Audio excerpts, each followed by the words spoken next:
Live. Everywhere. On netrootsradio.com.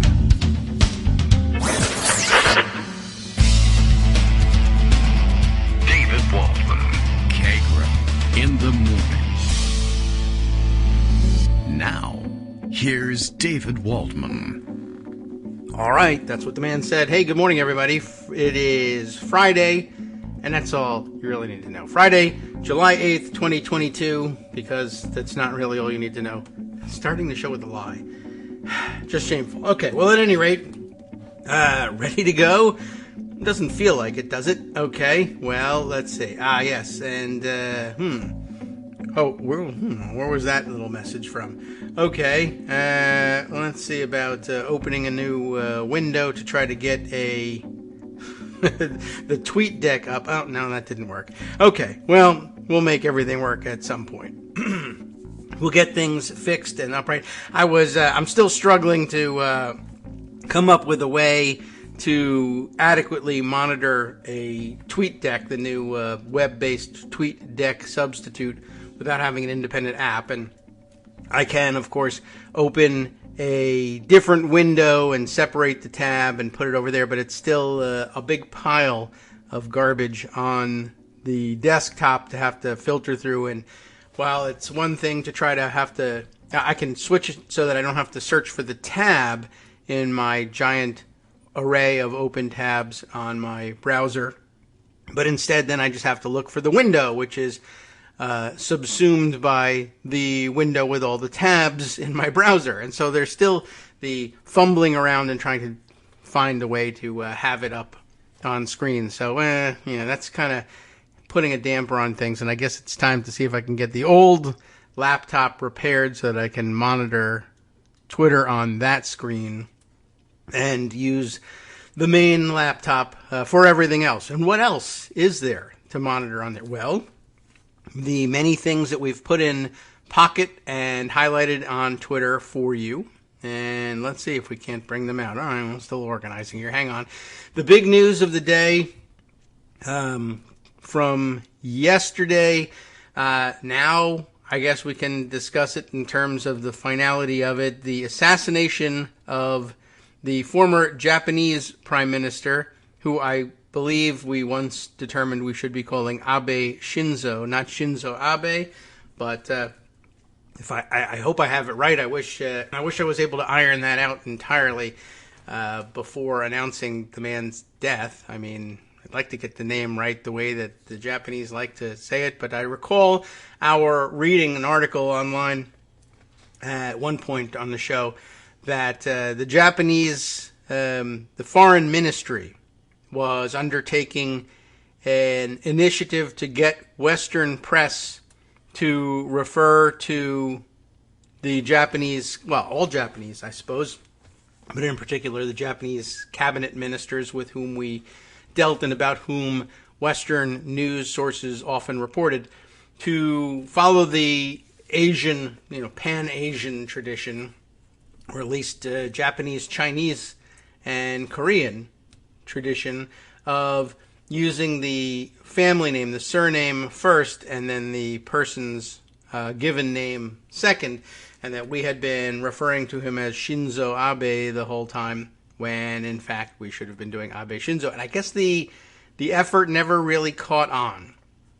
And I suppose now is as good a time as any to try and do that, assuming that the reason that the foreign ministry was interested in that effort was that Abe Shinzo himself was interested in that when he was prime minister. Well, at any rate, this is a bit of a shock for most of us, just because we're not really used to the idea in contemporary Japan of political assassination, much less that it would be as a result of gun violence. Famously difficult to get a hold of a gun in most of the world, really, except for our corner of the world where you're issued 10 at birth, apparently. But in Japan, of course, things controlled very tightly, and they're not used to seeing gun violence as a part, breaking through into everyday life like this, much less in the assassination of a former prime minister who was in the middle of, I guess, campaigning, looking to return as prime minister at some point in the future. So still an important political figure when he was assassinated and killed by what is reported to have been, and I'll have to catch up on the reporting, and looks from the few photographs that I've seen like it was a makeshift homemade sort of gun. And, it's not that difficult to come up with a mechanism if you're going to make something, a rough shotgun. All you really need is two tubes, or one tube to fire the projectiles down, and a firing pin of some kind to set off the charge in the shotgun shell. So you don't have to. It's not a complicated mechanism by any means, but this really looked like it was literally, held together with duct tape, although it looked like electrical tape, to be honest. Okay. But I saw some contrasting reporting, which I thought was interesting. Give us an opportunity to talk about things culturally a little bit. First, I saw let's see. There's generalized reporting that we ought to go into about what exactly happened here.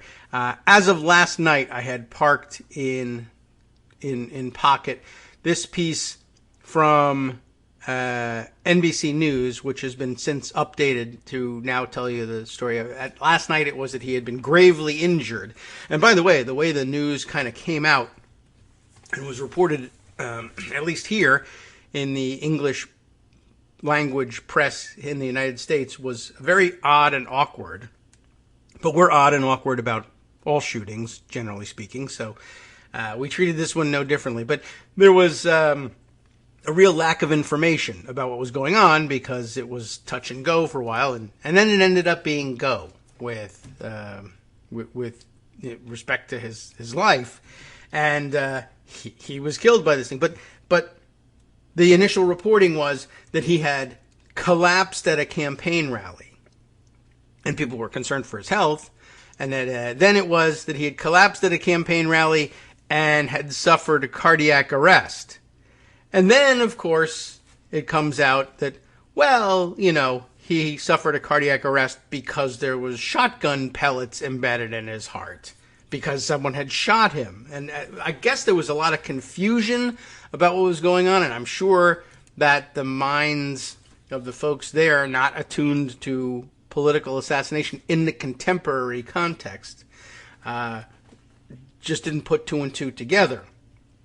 Even when the Western sources had reports that he had suffered cardiac arrest, had collapsed at a campaign rally, and was seen like clutching at his chest with blood seeping through his clothing, they were like, well, it's probably something else, because even though gunshots were heard, people still, I don't know, I guess maybe they couldn't imagine it being what it actually was and happening in Japan. And I say contemporary Japan, because the rest of the cultural event of this assassination will tell you what I'm thinking of. So here's the NBC News reporting on it.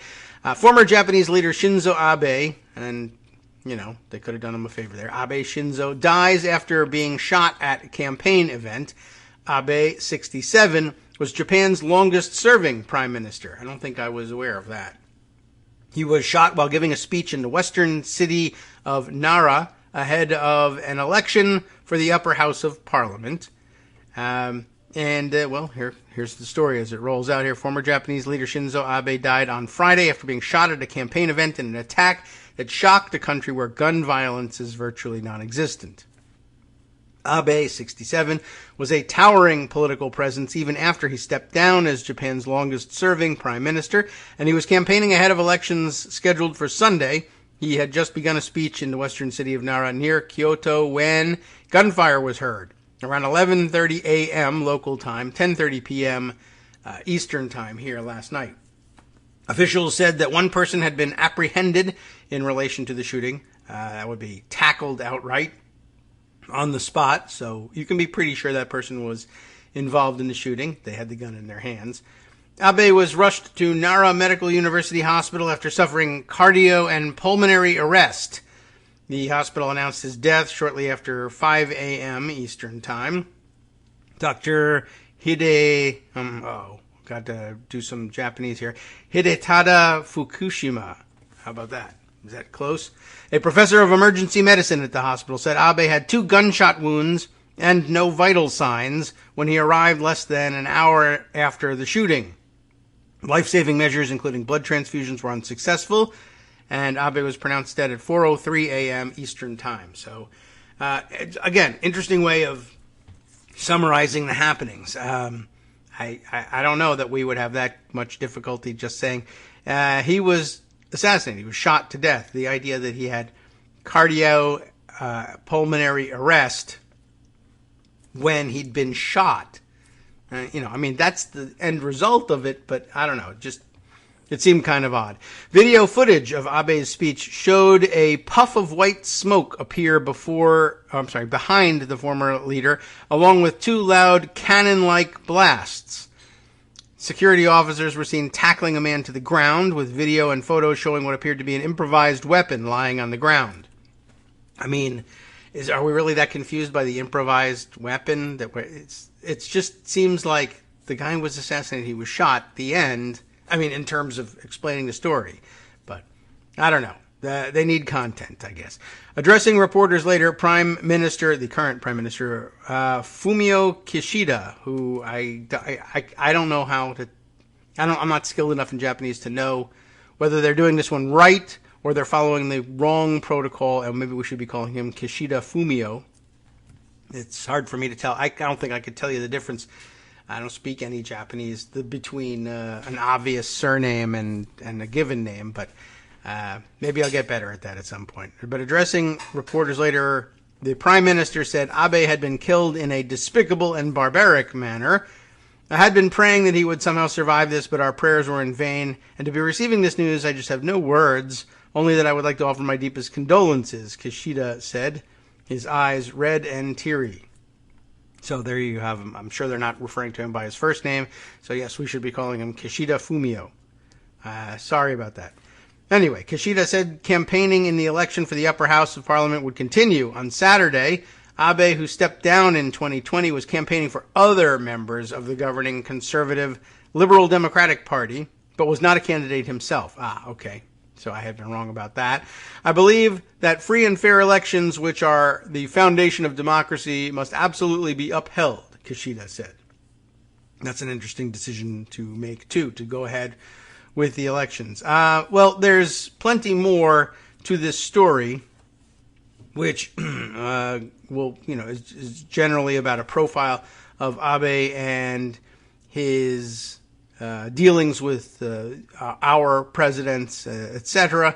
What I found interesting, though, was the discussion on Twitter of, what to make of the situation. Not so much what it meant politically to have had to lose Abe, but to have an assassination like this in Japan. Now, the initial reaction that I was expecting to see, and did see this case from Bloomberg. I have this Shinzo Abe's, and again, Abe Shinzo's assassination will scar Japan forever. It was being tweeted around along with commentary along the lines of, this just doesn't happen in Japan. This is outrageous. As I say here, a country known, it says here, for safety. The act of violence is all the more stunning in a country known for safety. The repercussions will be felt far beyond Sunday's upper house elections. And the argument being that this is just something that does not happen in Japan. And then I found interesting, culturally speaking, pushback from people, I guess, with more experience in Japanese history and culture, saying, well, if you look at it with a slightly wide and through a wider angle lens, perhaps, while it's certainly true that in contemporary Japan, certainly gun violence and assassination of political figures, it's not a thing that happens in contemporary Japan. But Japan is, well, it's an ancient culture. They've been around a long time. They've had their periods of political violence. And if you look, like I said, through a wide-angle lens, people tell me, well, there is a tradition of assassinating prime ministers in Japan. They weren't always what they are now in contemporary Japan, and there were plenty of periods of upheaval during which prime ministers actually were, in fact, assassinated. It's been a very long time since guns were involved. I think I saw somebody mention that it's been like 90 years. But, pre-war Japan and leading up to World War II, it was a more militaristic society. The guns were more available. It's not like it is in contemporary Japanese society. So I thought that was an interesting pushback, too. Lots of people sort of, I guess, who are more familiar with Japanese culture, kind of rolling their eyes and saying, oh, the way Western media portrays the whole thing, reporters who've spent, 6 months in Japan or traveled there once or even spent a couple of years as a foreign correspondent there, thinking that Japanese political culture and political violence has always been what it was that they experienced. And of course, that's not going to be the case.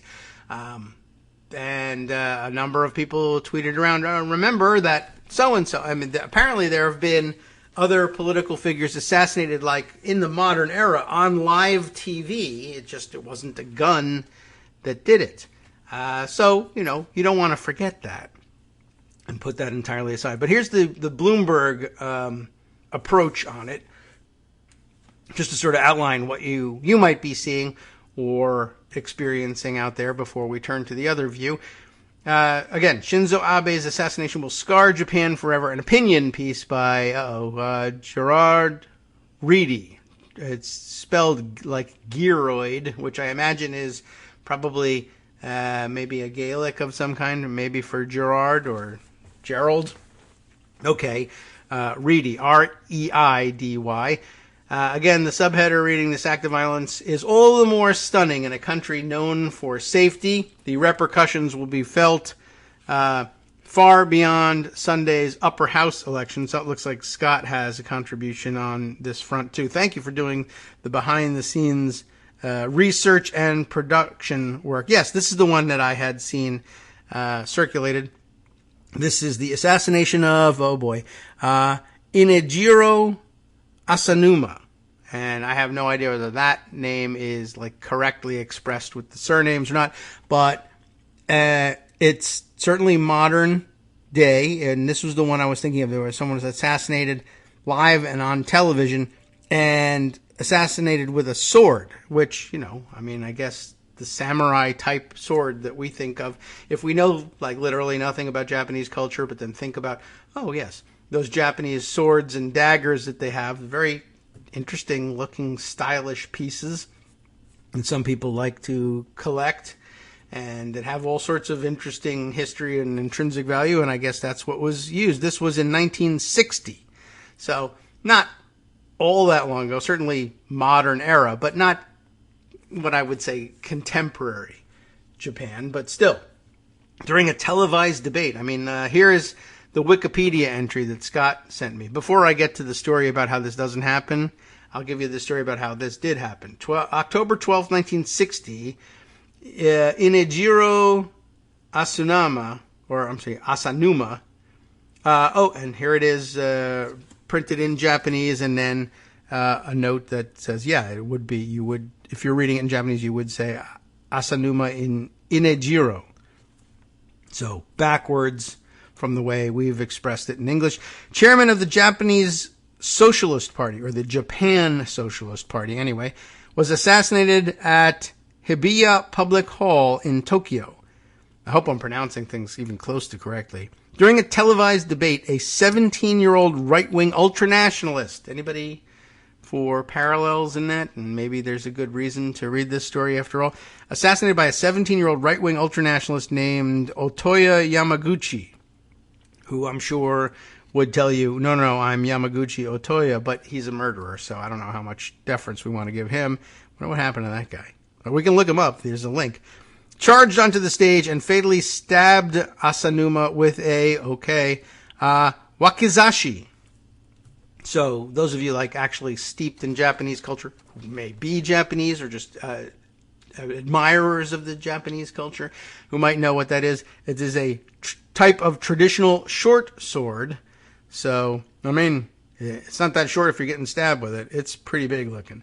And there is a Pulitzer Prize-winning photograph used, apparently, to illustrate this article. That was the one that I saw circulated on Twitter the other day. The assassination weakened the Japan Socialist Party, inspired a series of copycat crimes, and made Yamaguchi an enduring hero to the Japanese far right. Yikes. You forget that there is a Japanese far right. I mean, unless you counted like World War II, and you'd say, okay, I understand far right, but I mean, it survived the war and was assassinating socialist I don't know, he's not a cabinet minister, but members of the parliament, I suppose, or at least campaigning for it. That's pretty astonishing. I guess when you're, now I don't want to click on the link about what happened to the guy because I'm afraid we'll find out that he was rather disappointingly considered a folk hero by the far right. However, I do want to put this away in pocket so that I can share it with all the rest of you later on, although why I just did that, I mean, I don't have to give that link to Scott. He's got it. He sent it to me. So, okay, let's forget that, and we'll move on back to the Bloomberg piece here. That I think this is probably the way a lot of us thought of the story in the morning. Japan has been brought to a standstill by the news that former Prime Minister Abe Shinzo, I'll switch it back around, died after being shot on the campaign trail for Sunday's upper house elections. The lone gunman attacked Abe, who was pronounced dead at a hospital in Nara from wounds in his chest and neck. See, that's like a more normal way of discussing the shooting. This is a tragedy that will have repercussions far beyond this weekend's voting. And it's hard to think of a more unexpected place for this to happen. Japan prides itself on being a safe society. The impact of sarin gas attacks on the Tokyo subway by the I can't remember how this is pronounced, Aum Shinrikyo cult, nearly 30 years on, still reverberate precisely because such incidents are so rare, shootings in particular. The unsolved 2013 killing of Takayuki Ohigashi. Why did I start this? The head of a famous restaurant chain, shot outside his company headquarters, still linger in memory. Political assassinations are even more extraordinary. The Yakuza-related fatal shooting of the mayor of Nagasaki in 2007 might be the only recent corollary. Random attacks of violence do occur. Recent years have seen an uptick in such events, such as the mass murder of 26 in Osaka last December, where the suspect set a mental health clinic on fire, killing himself in the process, or knife attacks on Tokyo's subways last Halloween, which mercifully resulted in no fatalities.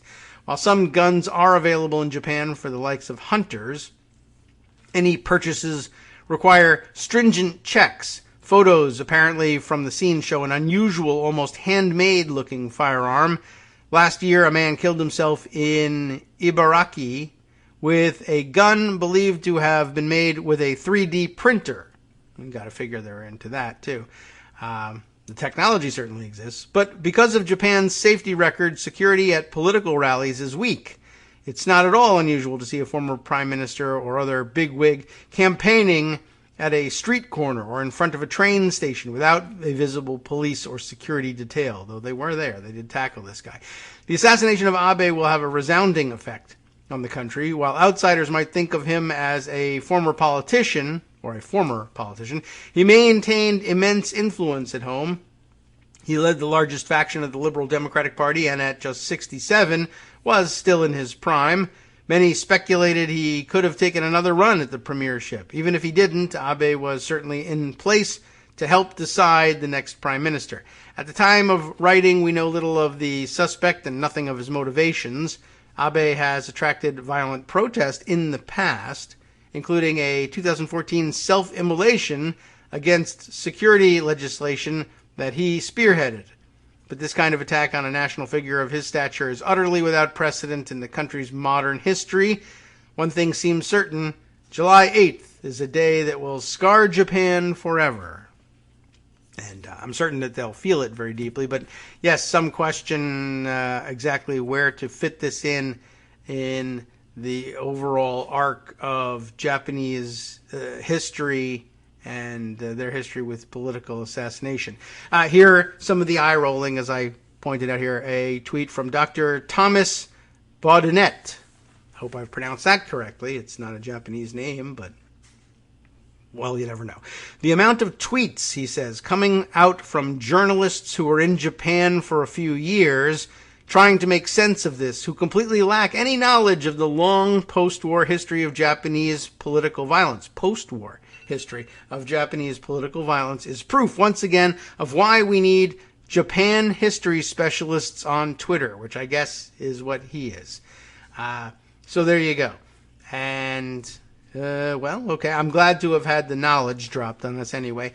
And I guess he's responding here to the tweet of David Sanger of the New York Times. Gets the eye roll here, who says, in my 6 years in Japan as a correspondent and New York Times bureau chief, the only shootings I covered involved Yakuza, or Yakuza, I think I've got that backwards, arguing over territory. Even those were rare. For political assassinations, you have to go back to the 30s. Prayers for Abe Shinzo. And I guess if you missed it, as Dr. Bodnet here says, let's not forget that famous assassination in 1960, an event that right-wing nutjobs still celebrate both within and without Japan to this day. Hi, I'm Scott Anderson, the guy that writes the daily summary for this show, Kagro in the Morning. Thank you to everyone that supports this show. Many of you send donations through PayPal, Patreon, Square Cash, Radio Public, and so on. Some of you write your own essays and send them in, or read articles with your own commentary. We appreciate it. Now, some of you are listening to this and thinking, I'd like to help, but isn't there something I could do that wouldn't require money or effort? Why, yes, there is. You can just like us. On Daily Kos, they call it the recommend button. YouTube has a thumbs up. There are hearts and likes and love buttons. Tap our love button. Tap our love button every day. Share our shows and summaries on Facebook and Twitter, YouTube and iTunes, Stitcher and Amazon. Most of these places allow you to write a review, so a sentence or two would be great. Recommend us to social media, or tell your friends to listen to the show. You aren't just helping us, you're helping them find their new favorite thing to listen to. You could change the world. So thank you in advance from me and everybody else in the world.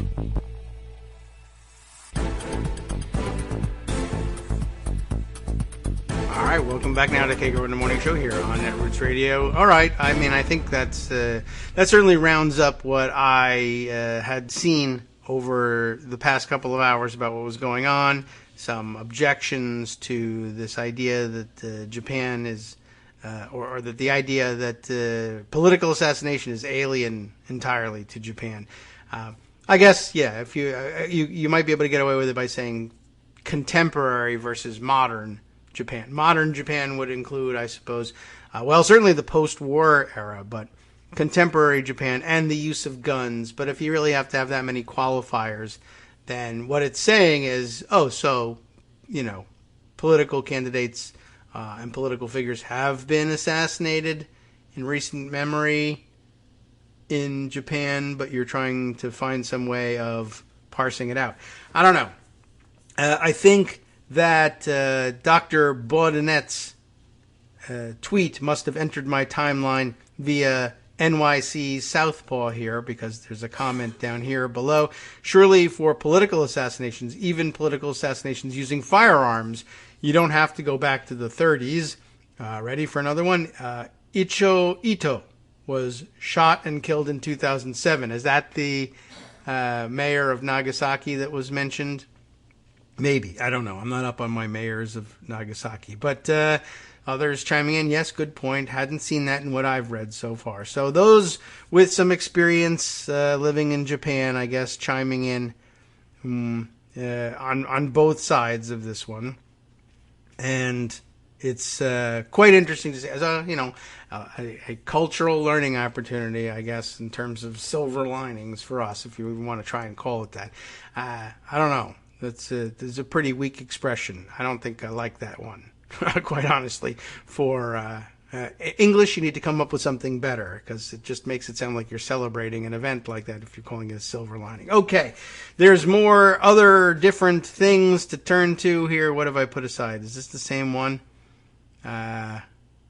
Okay, no, this was breaking news overnight of the announcement of his death. But we've got that covered too, factually speaking, and can, I suppose, move on from there to some of the other news breaking through today. It is time for Patsy Baloney to show up to give his closed-door testimony to the January 6th committee. There probably won't be much in the way of news out of the committee room for some time, and I don't know whether this is one of those situations where they're going to remain tight-lipped about what happened immediately afterwards, maybe a couple of leaks, but eventually we'll see some video clips, I'm sure, of what went on there. Maybe related to generalized Trumpian crimes. There's this news sent on via Twitter by Armando, quoting my frequent refrain that Mike Flynn is a spy and ought to be regarded as such. And relevant to that, this Washington Post story from this morning: Michael Flynn cited for unauthorized foreign payments. Retired general and former Trump advisor and spy was notified by the Army that it was seeking to recoup nearly $40,000 from him. I've been neglecting to read out the names of the reporters of our pieces today, but credit for this goes to Dan Lamont and Craig Whitlock, who report the following: Michael Flynn, the retired Army general and one-time advisor to President Donald Trump and spy, was cited by the Defense Department Inspector General for failing to disclose lucrative speaking engagements and other business arrangements with foreign entities, prompting the U.S. government to pursue tens of thousands of dollars in penalties against him, according to documents. Investigators determined that Flynn received nearly $450,000 from Turkish and Russian interests in 2015, including for an appearance in Moscow alongside President Vladimir Putin, but found no records that he had sought government approval beforehand. Their findings are detailed in a January 2021 memo to the Army released through the Freedom of Information Act on Thursday. I'd be curious to know why we're looking to recoup $40,000 out of $450,000, and why I emphasize thousand so hard. I know it's 450,000 is the better way of saying it. The Army notified Flynn in a May 2nd letter obtained by the Washington Post that it would seek to recoup $38,557.06. Yes, sir. From him, 6 cents. That's important. That's the title of the movie, right? The 6 cents that they're trying to get out of Michael Flynn, on top of the $38,557. Zeroing in on money and in-kind compensation that he received for a gala dinner celebrating the 10th anniversary of RT, the Kremlin-run news agency, Putin sat beside Flynn at the event and later told NBC News that he, quote, didn't even really talk to him. And so that mattered. Flynn did not respond to a phone call and email seeking comment. Craig R. Schmauder, an Army lawyer, wrote in the letter that Flynn's failure to obtain the approvals of the Secretary of the Army and the Secretary of State resulted in a violation of the Emoluments Clause, which I thought was erased from the Constitution just last year. A provision of the U.S. Constitution, allegedly, that prohibits retired military personnel, all sorts of people, not just them, but from receiving money from foreign governments without prior authorization. When there is a finding that a military retiree has violated the Emoluments Clause, I guess they have some precedent for this, the United States government may pursue a debt collection, Schmauder wrote to Flynn. That's Schmauder. Don't you think it's Schmauder, too? Schmauder added that the Army was requesting that the Defense Financing Accounting Service, did you know there was such a thing? The Defense Finance Accounting Service, DFAS. I don't bother giving it an acronym here, but I'm sure someone calls it that, although probably hardly anybody knows what the hell it is, because how often does your routine rank and file come in contact with the Defense Financing Accounting Service? Well, anyway, the Army was requesting that DFAS seek recoupment from you, that being Mike Flynn, of a debt in the amount of, well, you know it already, $38,557.06. It was not clear why the Army sanctioned Flynn for the Moscow visit, but not his other work. I should like to make that clear, if we could. Sean O'Donnell, the acting Defense Department Inspector General, I didn't realize we still had acting Inspector General there, wrote in the January 2021 memo, released Thursday. Oh, I guess he would have been the acting Department Inspector General in January 2021 because it would have been a Trump person. No word on whether they're still the acting Inspector General or not. But at any rate, at that point, the acting Inspector General wrote in this memo that was just released on Thursday that Defense Department regulations state that if a retired U.S. service member receives money from a foreign government without prior approval, it is considered, quote, received by the retired member for the United States. That is to say, legally speaking, that money should have gone to the United States government because you're not allowed to accept it as an emolument. It's like when presidents travel abroad and they're given gifts. There's supposed to be gifts to the United States, which the presidents, itemize, declare, turn over to the archivists if appropriate or otherwise, and then if they're personalized gifts and they're meaningful to the presidents actually have the opportunity to purchase them from the United States government and keep them in certain cases. But anyway, you're supposed to turn everything over to the United States, and I guess generals or any U.S. service member, and here in this context, retired U.S. service member, interesting. They're supposed to turn it over to the United States government. A debt in favor of the government is created, which is to be collected by withholding from retired pay, O'Donnell wrote, so they can dock his pension to make up for this debt. In addition to the RT dinner in December of 2015, O'Donnell's memo highlights Flynn's paid appearance at an October 2015 conference sponsored by Kaspersky Government Security Solutions, an entity that appears to be controlled by the Russian government, and Flynn's work for Innovo BV, a corporation organized in the Netherlands that assisted the Turkish government. The Army, and Kaspersky is the virus protection software company. So that's something. I used to have Kaspersky antivirus on computers of mine at home, and then I stopped buying it after they said, oh yeah, Russia, maybe not that secure after all. Anyway, the Army determined on April 28th that Flynn violated the emoluments clause, Michael Brady, an Army spokesman, said in an email. It took him a long time to get around to that. The Army forwarded its findings to the Defense Finance and Accounting Service, which calculates how much is owed and handles collection. Flynn acknowledged the financial penalty in a television interview broadcast in May, saying the Defense Department was, quote, going to reach into my retirement and take some money out. Well, it's ours in the first place anyhow. Yeah, it means something, but at the end of the day, this country means a heck of a lot more than what they will do to me, whatever that's supposed to mean, Flynn said then, suggesting the punitive action was politically motivated. Flynn was Trump's first national security advisor, you may remember, but became ensnared in the Justice Department's investigation of Russian interference in the 2016 election, which bore considerable fruit.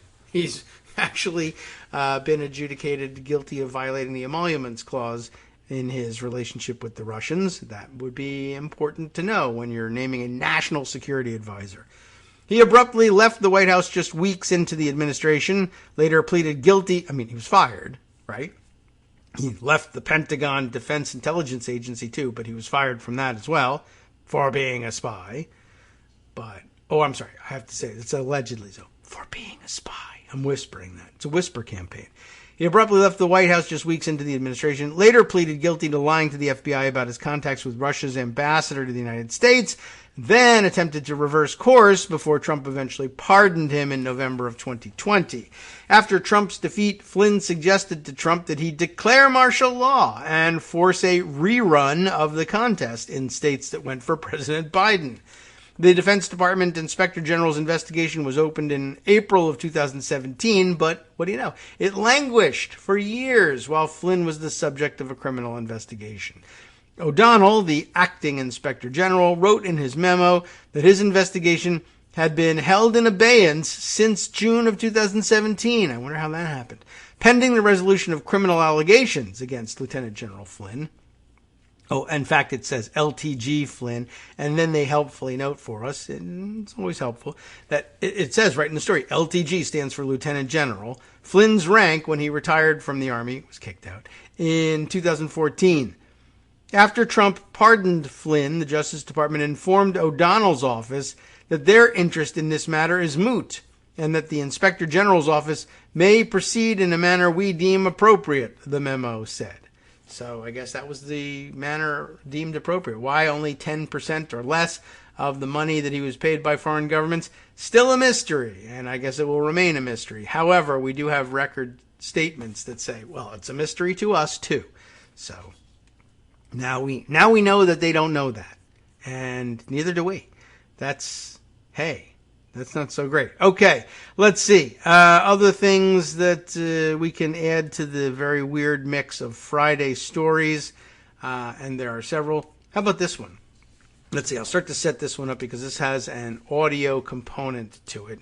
I just thought this was kind of interesting in terms of, oh my gosh, that seems so dumb. It is a tweet that, let's see, made the rounds thanks to...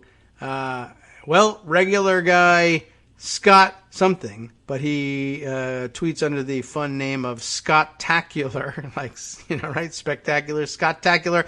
Although the actual address that he uses is Scottcrates, like Socrates, but with Scott in there instead. Scottcrates, or as Bill and Ted would have it, Scott Crates, I suppose. But circulating someone's TikTok video, and let me see, I got to get way down close to the screen in order to find out whose TikTok video this is.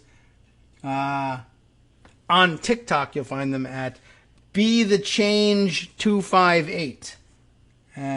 So you tell me who that might be. I don't know. I'm not a TikToker, but this is basically a reaction video of a woman watching or listening to audio of, I guess, a hearing in the Idaho State Legislature. I would ordinarily ask Joan about this, but she has left Idaho, so we don't want to remind her or bring up any bad memories or anything like that. Maybe Joan knows who this guy is, but I guess the chairman of some committee who's talking to a witness here, a state representative by the surname of Barbieri. Let's see if we can look up who that is. Idaho Barbieri. Vito Barbieri. Not. I wouldn't have guessed. If you asked me about the names of prominent Idaho legislators, I probably wouldn't have thrown out Vito Barbieri. Not because because I don't know who he is, but I would say, like, if you're talking about maybe a New York State representative from Staten Island, would you say that where Vito Barbieri comes from? Yes. Would you guess Dalton Gardens, Idaho? I would say no, probably not. But hey, there's all kinds in Idaho. And Vito Barbieri is, let's see, well, this is his state legislature profile. Maybe we can find out what committee he's on. And he's on the Business Committee, the Local Government Committee, and the State Affairs Committee. So I'm going to guess that maybe it was in the State Affairs Committee because they're talking about, in some fashion, getting after the abortion issue, which, basically that's probably every day for this guy. is probably spent obsessing about abortion. I can easily imagine that to be the case. Is there anything in Wikipedia that tells us which committees he chairs? That I'm not immediately sure of. But at any rate, he's referred to as Chairman Barbieri in this audio. And you should just hear, I guess I'll just play it for you. We'll bring up this thing. We'll have to engineer on the big computer and stop things and rewind it and make sure the sound is on and all that. Okay, here we go. So it's just a reaction video, as I said, of this woman watching and making faces of disbelief as we listen to this exchange. The state rep in Idaho this is her just speaking. said this. You mentioned the risk of colonoscopy. Can that be done by drugs? That's an interesting and very befuddled way of asking the question. And the risk of colonoscopy, can that be done by drugs? And the witness answers in a way that tends to clear that up a little bit. But why he asks that question, we don't find out until the second half of this video. Mr. Chairman, Representative Barbieri, it can not be done by drugs. It can, however, be done remotely, where you swallow a pill, and this pill has a little camera, and it makes its way through your intestines, and those images are uploaded to a doctor who's often thousands of miles away, who then interprets that. So, okay, interesting. So, again, I'm not certain now that I'm listening to the response from the witness that he says, she says, Mr. Chairman, Representative Barbieri. I don't know whether that's her, let's say, overly specific method of responding to him because he is the chair, or whether maybe witnesses are directed to answer by addressing both the chair and the representative who asked the question or something. Sometimes protocols require things like that.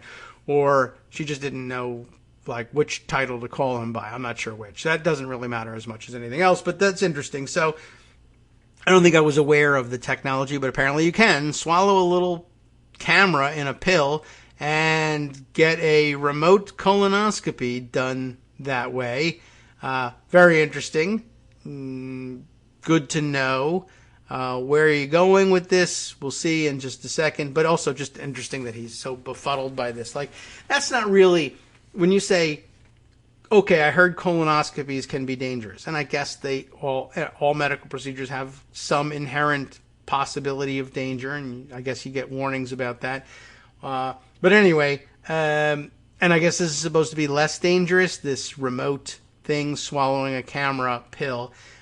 But the fact that it's, put in a capsule makes it look like drugs because that's what we deliver drugs in. Sometimes we use the capsules, but a camera is a camera. It's not a drug, but because it's in pill shape in Vito Barbieri's head, that means it's a medicinal colonoscopy, a drug. I don't know what you would say. But it can't be done by drugs. That's what she's saying. No, it's a thing that you swallow. But anyway, wait. It gets dumber, as you might have guessed. Well, Mr. Chairman Barbieri, can this same procedure then be done in a pregnancy? Swallowing a camera and helping the doctor determine what the situation is with the... Are you getting what's going on here? So I guess... he's asking if you can swallow a camera and thereby get a remote colonoscopy. Can't a pregnant woman swallow a camera and thereby, I don't know what, get an ultrasound or let a remote doctor upload images and find out whether or not she's pregnant or whether the baby is healthy? I don't really know exactly what he's trying to drive at. And by the way, there's a little exchange there that makes it sound like Barbieri is not the chair, that Barbieri was asking the chair for permission to ask a second question, and they recognize one another, they just have similar voices. So I think that's the answer. Barbieri doesn't chair the committee. Anyway, that's some question, right? Can't the woman just do that? Well, guess what the answer is? You'll never believe it. Mr. Chairman and Representative, it cannot be done in pregnancy simply because when you swallow a pill, it would not end up in the vagina. That's probably true. People governing laws about our bodies. That's our video maker here. Be the Change, whatever the name was. I'm sorry. Be the Change, and then a number. I guess I'll replay it. Be the Change 258 if you want to follow along on TikTok. But yes, good point. These are the people who are supposed to be legislating or want to legislate what should go on in your body, and you have no idea. Now, she made a little medical error there herself, I suppose, in her befuddlement over how dumb the question was. She's correct that the pill won't, in fact, end up in the vagina at the end, but not that it needed to, because, I guess if the idea is an ultrasound, you don't really need to, although there is, of course, that is a method of taking ultrasounds, I guess, early in pregnancy. So maybe it's not. I don't really know exactly in what context she's offering that her testimony, but at any rate, she's quite correct about where the pill won't go. And it's just sort of amazing that, I guess, Vito Barbieri, by all appearances, I can check it on Wikipedia, but I believe he's a legal adult. 70 years of age, as a matter of fact, according to Wikipedia, and never got past the stage where, I don't know, his mom, some female figure in his life at some point, maybe referred to having a pregnancy, having a baby in her tummy, because they didn't want to explain or maybe they didn't know, for that matter, the anatomy of it and the science of things, but made it through 70 years without figuring out that things that are swallowed won't, even if there's a camera in it, it can't take a picture of everything in there. Have you broken your leg? Why don't you swallow a camera rather than take an x-ray? Well, there's only so much that can happen here. An educated man by some, the claim is that he's an educated fellow. Let's see. It just catches my eye because it's right up here at the top of the Wikipedia. Associate's degree from El Camino College, okay. A bachelor's degree and JD from Western State College of Law. So, he's an educated guy, a lawyer. He's got a professional degree, but not a medical degree, and I guess you can see how that, why that is. I don't think you can pass your boards with this idea that if you swallow a camera, you'll be able to, I don't know what he was trying to do, but anyway, that's your dumb for the weekend. That should take you all the way through. There are, of course, other dumb things happening, and why not round up a few more of them? Let me set up to make sure that I'm ready to handle the top of the hour break. But let's see. This is good news, but it's dumb-ish news because I can't believe we're having to talk about it, but it's fun and worth your time anyway. Sasha Baron Cohen has won a big lawsuit again because he's won it on appeal here. What is the big lawsuit? He has defeated Roy Moore's attempt to sue him for $95 million, I guess, over one of his TV sketches, in which apparently he somehow gets Moore to sit for an interview. Moore says he was duped. He maybe didn't know who he was talking to, or I don't know whether he would have recognized even the name Sasha Baron Cohen, but you know how he works. He pretends to be someone else and sometimes disguises himself and conducts interviews with politicians. In this one, he sat with him, and at some point, in some part of the interview, he takes out an electronic device and says it's a pedophile detector and holds it near Moore while he's interviewing him, and the thing beeps. All clearly part of a comedy routine, and I guess that entered into the decision-making by the courts here. Republican former Senate candidate had sued British comedian over his appearance on his TV show that judges ruled was clearly comedy. So I guess they must have enjoyed it, but that doesn't really enter into it. They can recognize it as comedy even if they don't laugh along. Anyway, a winner has been declared, it says here in The Guardian. A winner has been declared in the showdown between comedian Sasha Baron Cohen and former judge and failed Senate candidate Roy Moore, at least for now. On Thursday, Baron Cohen defeated a $95 million defamation lawsuit brought by Moore, who said he was tricked into a television appearance that lampooned sexual misconduct accusations against him. I don't know if it lampooned them so much as made them plain, but did so in a funny manner. The Second U.S. Circuit Court of Appeals in Manhattan, upholding a lower court's ruling in favor of Baron Cohen, said Moore signed a disclosure agreement that prohibited any legal claims over the appearance. So it's not a straight-up question of whether or not it was within bounds to do this particular comedy routine, but rather, I guess the case turns on, well, you signed a release. You signed a disclosure agreement that prohibited any legal claims. How that even makes it to appeal, I don't know, but it's supposed to prevent them from suing you in the first place. But this just goes to show, yes, you can sign that thing, and yeah, it doesn't really matter. You can sue about anything, and you can lose and lose real fast, and you can even appeal the loss. On what grounds, I don't know, but maybe the article will reveal it. But yeah, even if you have a disclosure agreement like that, and something that a release that supposedly prevents them from suing you, they can still tie you up in court, and for a long time. All right, where were we with this? Right. The three judges also found it was clearly comedy when Baron Cohen demonstrated a so-called pedophile detector that beeped when it got near Moore, and no viewer would think the comedian was making factual allegations against Moore. Oh, I don't know. I probably would have recognized that as a factual allegation against Moore, but okay, that's give him a nice license to do the comedy routine here. Accusations of sexual misconduct, of course, swirled around Moore when he stood as a Republican to represent Alabama in the U.S. Senate in 2017, a race he lost to the Democrat Doug Jones, despite being among the state being among the most conservative in the country.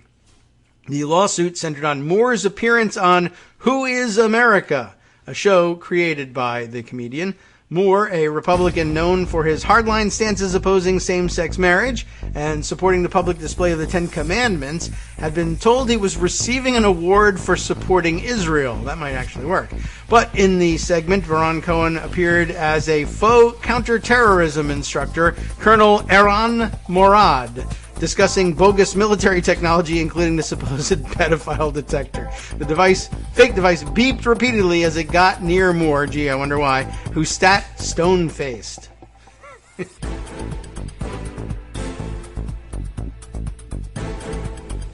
All right, welcome back now to the Kagro in the Morning Show here on Roots Radio. Let me continue with the reading of this story in The Guardian about the encounter, let's say, between, or the end of the lawsuit, anyhow, between Sasha Baron Cohen and Roy Moore. And just in light of what we were talking about Japanese names and references in the Western press, this is an interesting little bit here, just something that made it past the editor. I had just finished up reading about how Sasha Baron Cohen is in character here as Colonel Eran Morad, fake counterterrorism instructor, and says he has the pedophile detector, and the fake device beeped repeatedly as it got near Moore, who sat stone-faced. Then the next sentence, which I just barely missed getting on the air before the break, reads, Roy has been accused of, and I'll tell you exactly what he's been accused of, but it's interesting they would refer to him as Roy. Weird. And if you're a Japanese reader, you must be thinking, oh, I wonder if we've had it backwards on the way Americans discuss, name themselves in English. Maybe we should switch and change their names around out of respect, or maybe to help them realize that they should be doing that out of respect for us. But no, it's just a mistake. So a lot of times that happens.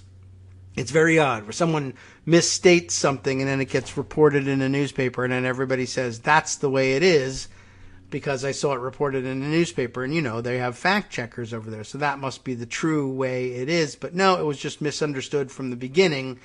We get into those discussions all the time when we get into things like procedure that most people don't understand. But most people here in the United States could probably tell you which one is his first name and which is his last name, and what the conventions are about talking about this person in the newspaper. But Roy, it says, has been accused of pursuing sexual and romantic relationships with teens when he was a man in his 30s, allegations he denies. So here he is suing. I guess he has to. I wonder how much he spent on this. But anyway, now for some statements maligning Sasha Baron Cohen because Roy Moore is mad that he got fooled by him. Baron Cohen may have implied, despite his in-character disclaimers of any belief that Judge Moore was a pedophile, that he believed Judge Moore's accusers, but he did not imply the existence of any independent factual basis, this is the court speaking, any individual factual basis for that belief, besides the obviously farcical pedophile detecting device. Maybe farcical, maybe it worked just fine, which no reasonable person could believe to be an actual functioning piece of technology, the court wrote in the unsigned summary order. I don't know, I suppose if you supplied them to police, I bet police would be perfectly willing to try to make a case based on that. I mean, ask defense lawyers anywhere in the country about what they think about lie detectors. But that's an actual technology that we sell and tell people it really works. Totally detects lies and is totally useful, and you can actually tell people in court, yeah, that witness is lying because I hooked them up to a lie detector, but not a pedophile detector. No. You would have to use a lie detector and then ask them, are you a pedophile? And if they said no, but the thing beeped in the right way on that, if that electronic device beeps, then that guy's a pedophile. That's not the way it works legally, but, that's the conclusion that they would like you to draw from these things. All right. Apparently it's lawn mowing day here, too, at KITM headquarters, so that's good. You'll hear the lovely drone of the lawnmower behind us. It adds a little audio texture to the broadcast. Isn't that nice? Well, anyway, the court seems to think that it was pretty obvious and that no reasonable person could believe that there was such a real technology, the court writes in the unsigned summary order. Moore and his wife, Kayla, I don't know how old she is, but anyway, they sued, arguing that the segment defamed Moore and caused them emotional distress. The couple claimed the waiver Moore signed was unenforceable, and this is how you end up in court, despite the fact that you have such a waiver. They say it was unenforceable because it was obtained under a false representation. The appellate court noted that it was indeed a ruse that got Moore to appear on the show, but Moore signed a binding release waiving all legal claims. Baron Cohen has for years lured unwitting politicians into awkward interviews. He has faced past lawsuits over similar pranks, but those were also tossed out because the individuals had signed releases. Moore and his wife indicated they will appeal, which means that they're going to try to go to the Supreme Court or an en banc rehearing in the Second Circuit on this. I doubt they're going to get anybody's attention, but you never know with this court. Maybe they'll feel like under pressure to take his case. But Moore says he'll appeal. For far too long, the American people have been subjected to the antics of Sasha Baron Cohen. I don't know, I kind of like him. His pusillanimous and fraudulent conduct must be stopped. We will appeal, the couple said in a statement texted to the Associated Press. So there you go. It's an Associated Press story carried by The Guardian, and that's why it was uncredited. So, okay. But just in case you're wondering, can you waste even more time and money in the courts trying to undo your embarrassment when you agree to be interviewed by Sasha Baron Cohen? And the answer is, yeah, you can waste all the money you want. I don't think he's ever come close to losing yet, but there you have it. So, important Friday news. There's a lot, and, there's a great grab bag of stuff today. Let me read you this piece. I saw this tweeted around approvingly by someone who was quoting or taking a link from some reporting that most certainly, or in all likelihood, was not approving.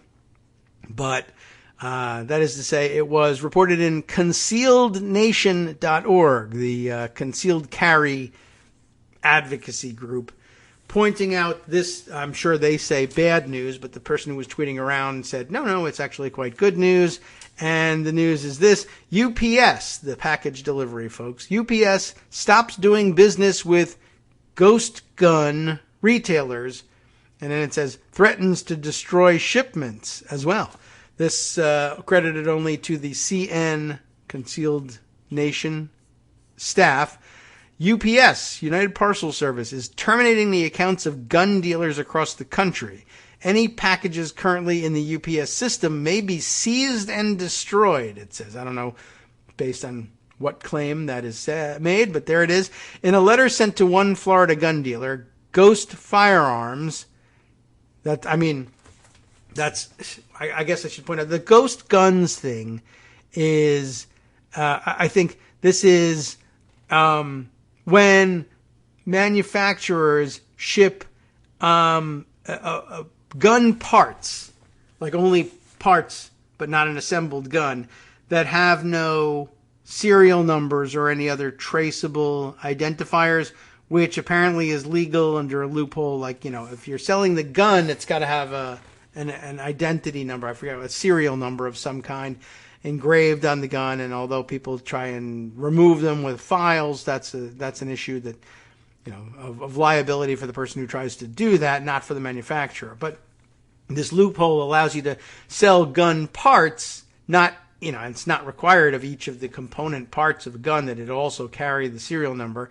But if you are willing to put the gun together from parts, then you can have what they call a ghost gun.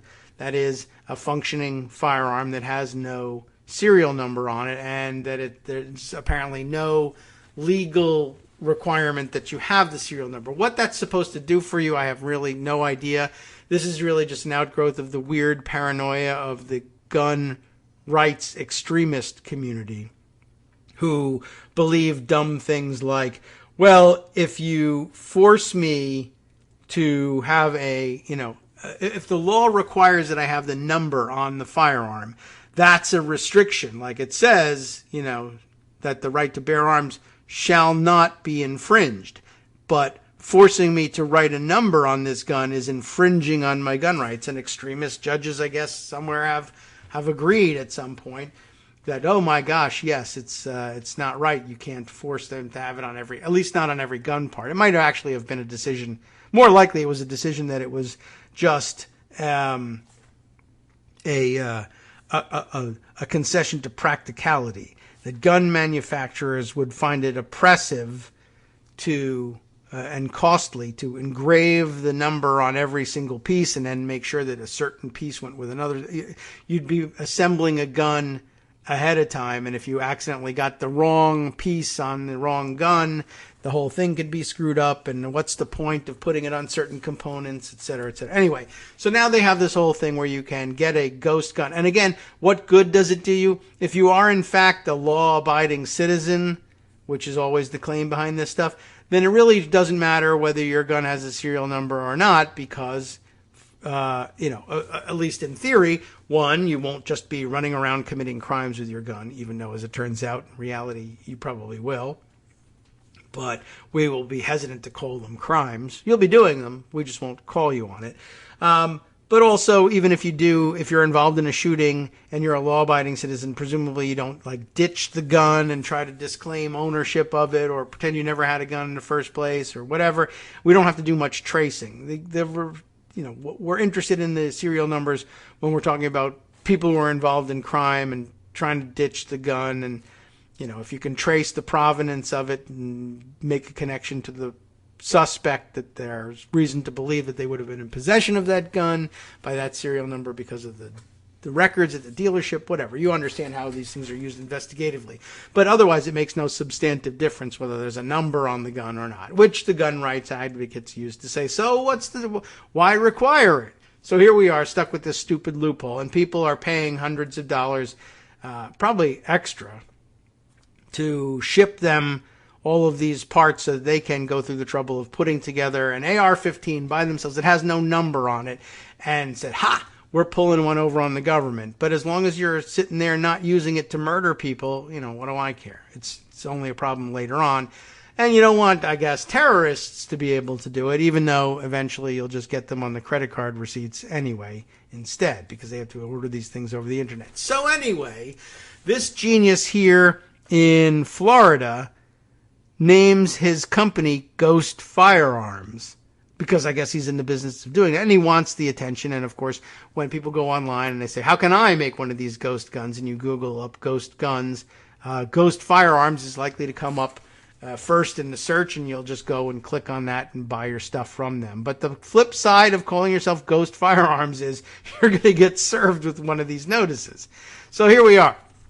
In a letter sent to one Florida gun dealer, Ghost Firearms, UPS said they were terminating the account because they, quote, may be violating laws concerning homemade firearm parts, which maybe will now be a bigger issue in the wake of the Abe Shinzo assassination. Maybe, but probably not. We write to inform you that UPS has learned that your company may be violating applicable laws concerning the shipment of ghost guns to unauthorized locations, the letter said. In light of our concern, UPS has determined that it will cancel your account effective immediately. Ghost's owner, Joe Zatar, was told all scheduled pickups will be canceled and that he cannot reopen another UPS account or ship anything from a UPS store or website. He is most concerned about the packages already in the UPS system, which he may have already lost. Please note that any package found in the UPS system determined to have been tendered by Ghost Firearms may be seized and destroyed, the letter states. So, he's read it accurately. I don't know about how many of these things went out or whether it's a generalized threat, but interesting. Zatar immediately called his UPS sales rep, who said he had no idea the account was terminated. Ghost Firearms sells, we're going to get into terminology here, uppers, lowers, handguards, and OEM, original equipment manufacturer, OEM parts for a number of manufacturers. They also sell 80% receivers, which I suppose refers to, I guess it's the amount of the gun, the maximum amount of the lower receiver, or the receiver of the gun is apparently the functional part that, contains the semi-automated mechanism for feeding rounds into the chamber, etc., etc. The working part of the gun versus the barrel and the grips and the various other parts that make it easier to use, or direct the bullet once fired, for instance. And maybe, I don't know, it says they also sell 80% receivers, which I'm not familiar enough with the terminology, but I'm guessing that what that is about is, I guess that's the maximum amount of, an 80% completed gun, lacking that last 20%, whatever it may be, is the maximum you can ship under these regulations, either as a ghost gun or ship through the mail or whatever. So whatever the maximum the law allows to be shipped, I guess that's something that they do. We do not ship to states where they're not allowed, Zatar said. We are in total compliance. We had ATF in here just 2 weeks ago, and they told us we were completely legal, which is fine, but UPS might still decide they don't want to do business with you. UPS's media relations personnel did not return calls or emails seeking comment for this story. That's the end of the piece. I just think that's kind of interesting, and you could see where they would create an issue out of this and say, you're infringing on my Second Amendment rights, to which we would say, no, the government is the only one that can infringe on Second Amendment rights. For a private carrier to decide they don't want to do business with you, they could do that for any reason. And it doesn't infringe on your rights because you don't have any right to, tell UPS who they can and can't do business with. Remember that? You hated that about making cakes for gay weddings? Well, same thing here. But I'm right, and God gave me the right to this gun. And besides which, whenever I read on the internet that Twitter won't allow Trump on it, that's a First Amendment violation. So how is this not a Second Amendment violation? And you say, again, see, you've read something in the newspaper where it was incorrectly stated that that was a First Amendment violation. It's not. If you read carefully, it's just Trump saying it's a First Amendment violation. Yeah, but he's the president of the United States, or was, so surely he knows the real truth about the First Amendment and how it applies. No, he doesn't. He's wrong about it. He's a dumb guy. You just think he's smart because you like him. And the fact that he's president doesn't make him any more right. And the fact that a dumb publication like OAN said he was right because they like him, that doesn't mean you've been educated about the First Amendment now. It just means you've read some BS about the First Amendment from a dumb guy in a dumb newspaper. But, you see how these things propagate. And then, worse than anything is, what if 5 dumb people on the Supreme Court have read the same dumb guy's statement about from the same dumb newspaper and come to the conclusion that despite all their legal training, which was very good by most accounts, they now believe that it was a First Amendment violation to throw Trump off of Twitter, and they say as much, and they sign their names to it. And then dumb guy here, Joe Zatar, I don't know if he's dumb or not. I'm gonna go ahead and say he's kind of dumb, though, or he's taking a dumb position. I'm being judgmental. But wouldn't that be something? It turns out good old dummy Joe Zatar turns out to be the biggest genius of the bunch. He was able to predict the direction of the Supreme Court, which nobody has been able to do for quite some time. And it turns out he was right all along, and we were, back to the old subject of being wrong. You thought, because you were an educated person and actually got a legitimate legal education or civics education, you thought what was correct at the time, that was not a Second Amendment violation, and that throwing Trump off Twitter was not a First Amendment violation, because that's not the way these things worked. And there was a whole legal doctrine that explained it, and history and precedent, hundreds of years of similar decisions, et cetera, et cetera. But as it turns out, Joe Zatar wanted to be right because Trump wanted to be right, and because Trump wanted to be right, 5 justices of the Supreme Court said, well, our job is to make Trump right. So they do, and now everything you've ever learned about the legal system turns out to be wrong. Womp womp, and end of story. Anyway, that hasn't happened yet, but it could. Roy Moore could be right. Joe Zatar could be right if 5 justices are willing to say, as embarrassing as it is for me to say I went to Yale Law School and say that I believe that this was a First or Second Amendment violation, I am going to say it. That's my job for the team, and I've gotten over that.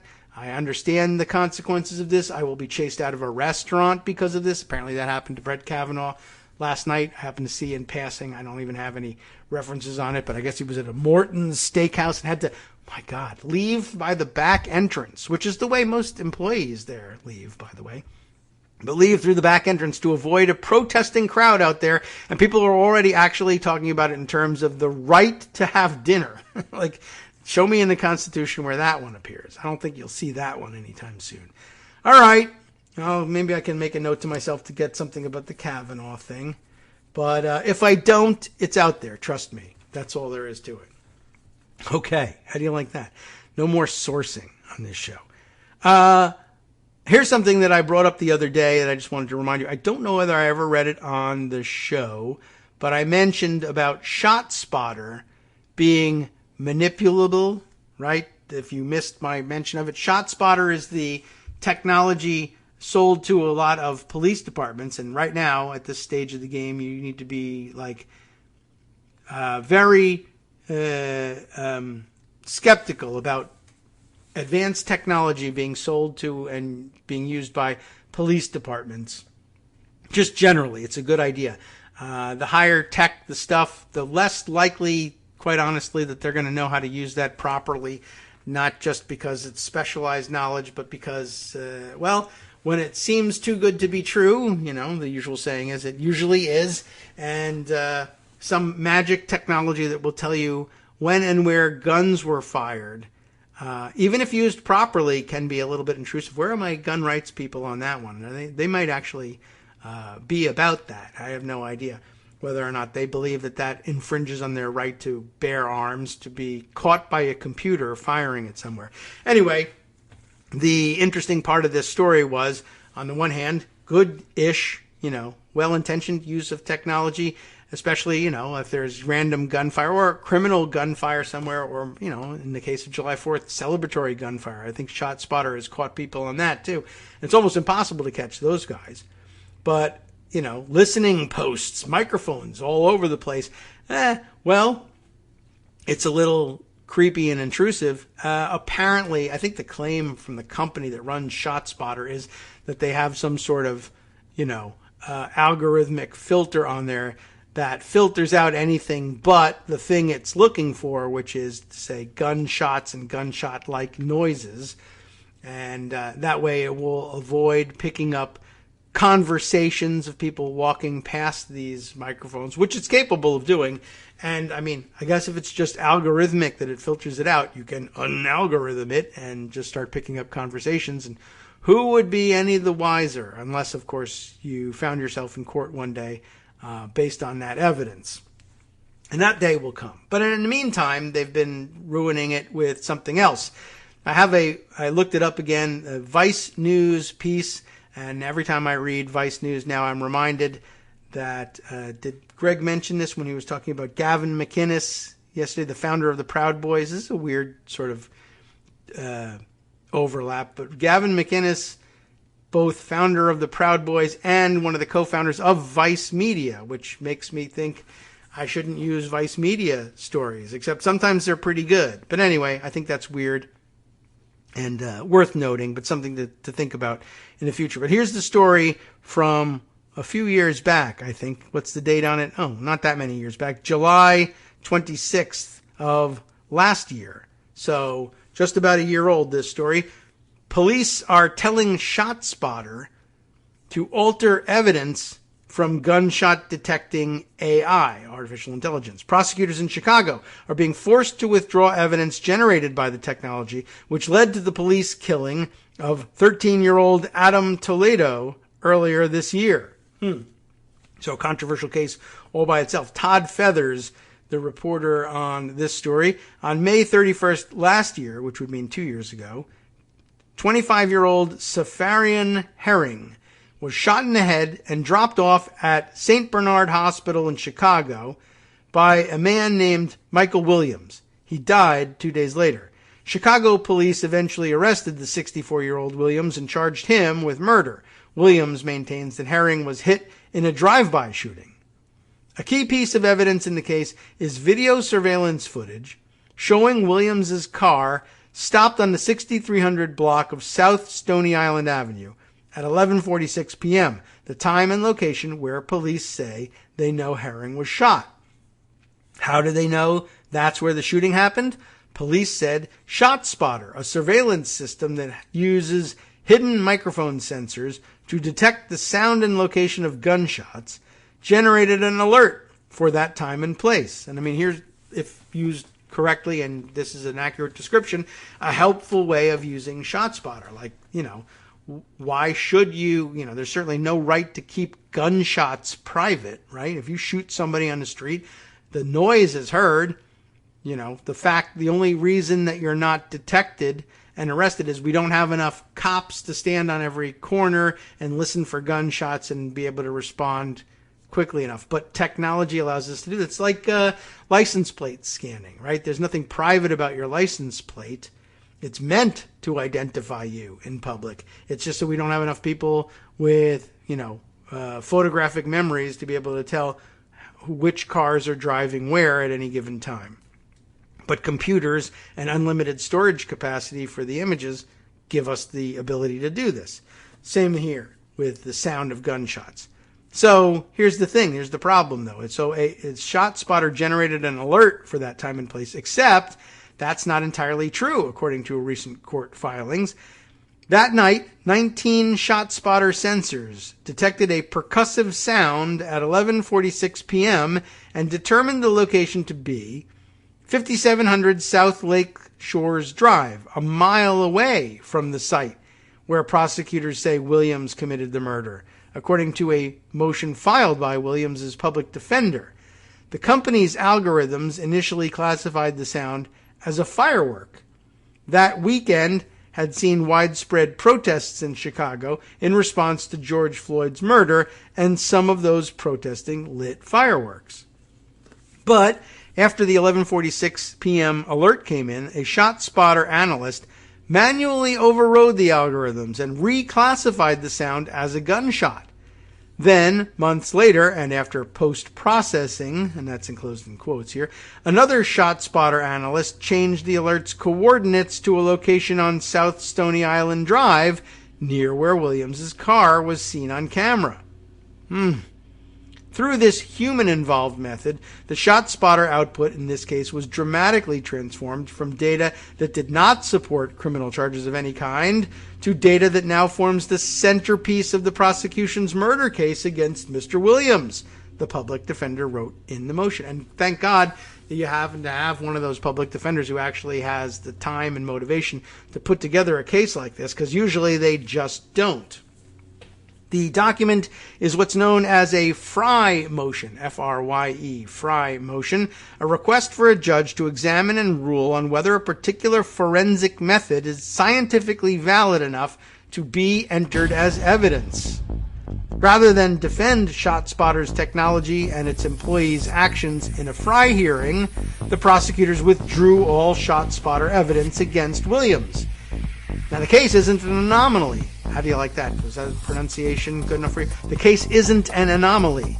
And the pattern it represents could have huge ramifications for ShotSpotter in Chicago, where the technology generates an average 21,000 alerts a year. The technology is also in use in more than 100 cities. Hi, it's me, David Waldman, the same guy who was just talking to you a second ago. Our Patreon subscription drive is still going strong, with over 175 monthly donors who help keep us on the air. If we've helped keep you going during the pandemic, why not return the favor and help us keep going so we can all be together for the next disaster? Patreon.com, Patreon.com, makes it easy to make secure, recurring monthly contributions to support our show. Patreon.com/KagroX gets you straight to our donation page. Maybe you'd like to thank us for keeping you sane during the Trump era. Maybe you're looking forward to in-depth explanations of what's going on in the Biden administration. Whatever it is that keeps you listening, we need your help to keep bringing it to you. And hey, if you happen to prefer using PayPal or even the Square Cash app, we're up and running with those options too. Thanks again, everyone, for all your support. We literally could not do this without you.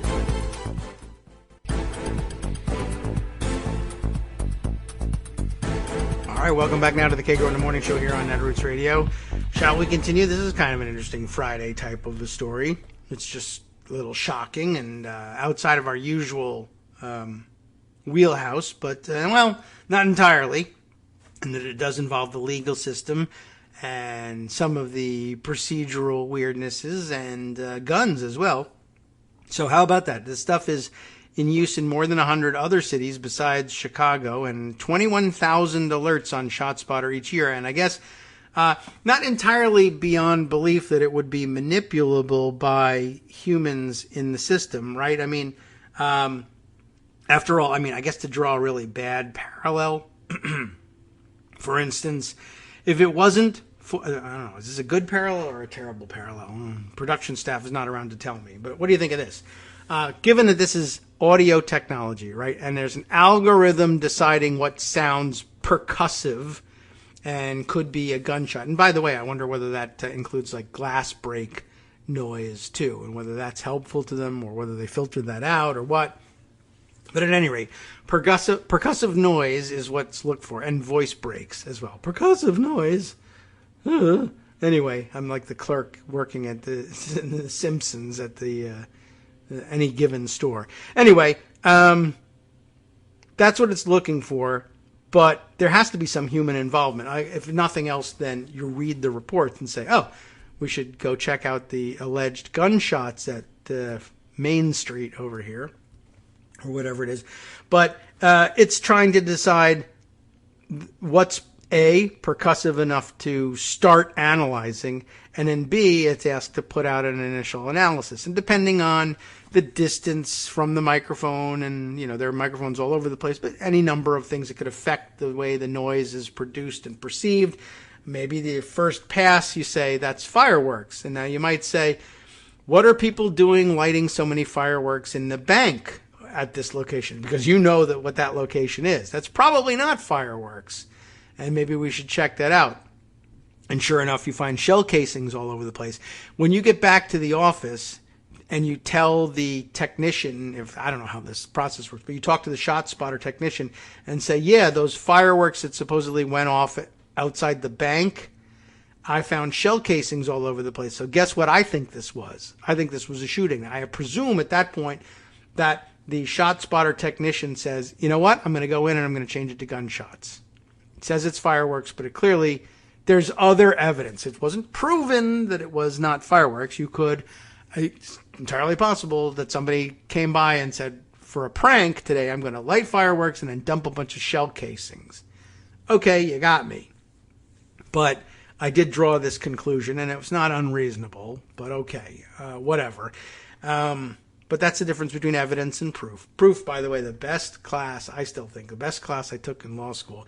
Not a required class, too, which is amazing to me, that even so many people who are practicing attorneys go through life in general, but their legal practice in particular, without understanding the very fine difference between evidence and proof, and they continually make that mistake. But anyway, the point is, you could see why it would be important in a legitimate sense for a technician to be able to override these things. I told you I was going to make a bad parallel here. Bear with me. So we'll take you back. I explain everything through, at this point, what counts as old movies. The Hunt for Red October. You familiar? All right. So what's one of the main plot points here is that Jones, right? Jonesy, the sonar technician on, what is he on? The Dallas, right? The hunter-killer submarine that's ends up looking for the Red October and finds it, but finds it through the experience and expertise of Jones here, who's a sonar technician with a fine ear, right? And they too use early predecessor of algorithmic artificial intelligence technology to try to make sense of the sounds that they hear out there in the ocean. Not just the pings of sonar, but the other sounds that their microphones pick up to give them clues about where they are, because you're driving around in a submarine with no windows, right? So sound is very important in figuring out what's going on there. They can use it to track other submarines, et cetera, et cetera.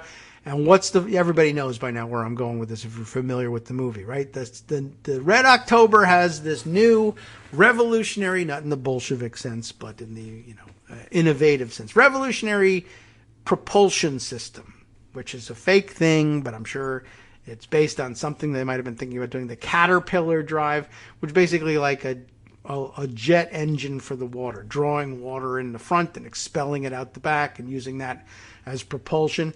And the idea was that it was supposed to be silent, or at least less detectable than propeller propulsion, both because of the engines that drive it, although I guess nuclear submarines are quieter than diesel-powered submarines that use actual moving parts, clackety-clack engines, and boilers and such. But anyway, who knows? I'm not familiar with that. But this new fake technology of this drive was supposed to be quieter, or at least, and this is the important part, what sound it produces is not recognized by most computer algorithms and analysis equipment at least in the U.S. Navy.